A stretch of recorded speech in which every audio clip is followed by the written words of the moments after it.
में ही एक एक आपका खदशा दूर करने के लिए कोशिश करेगी।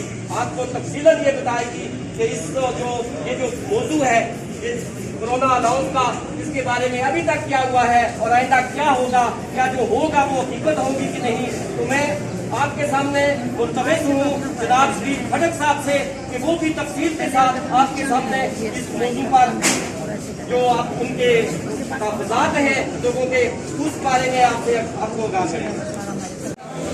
मेरे पिल्स के जानदार साथियों,